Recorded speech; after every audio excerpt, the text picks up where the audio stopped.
నాకేం తగలవు, ఎందుకంటే పూజలు చేసుకుంటుంటే దేవుడు దండాలు పెడతాడు.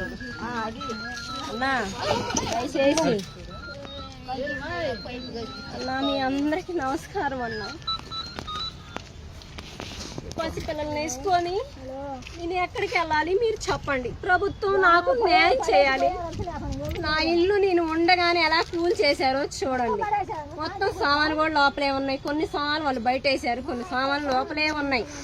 అన్నా పవన్ అన్నా, అన్నా నాగబాబు అన్నా, నేను చేస్తామని మీరు ఫోన్లు చేశారు కదన్నా పైనుంచి.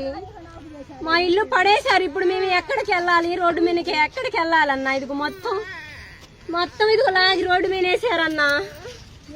అన్నా మేము ఎక్కడికి వెళ్ళాలన్నా? చచ్చిపోమంటారా? పేదలు బతికే అర్హత లేదన్నా మాకు. అన్నా లోకేష్ అన్నా, ఎందుకన్నా మా వీడియోలు చూసి నా బాధ అర్థం కాలేదా అన్నా నీకు? అన్నా మీకు దయచేసి అన్నం పెడతానన్నా. నాకు కొంప పోయిందన్నా. 10 లక్షలు అప్పు ఉందన్న, కొంప కట్టుకున్న అప్పు. నా అప్పు తీరలేదన్నా.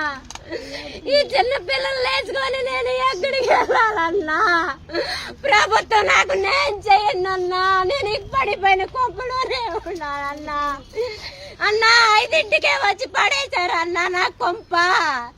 నేను ఎక్కడికి వెళ్ళాలి? ప్రభుత్వం నాకు న్యాయం చేయండి అన్నా.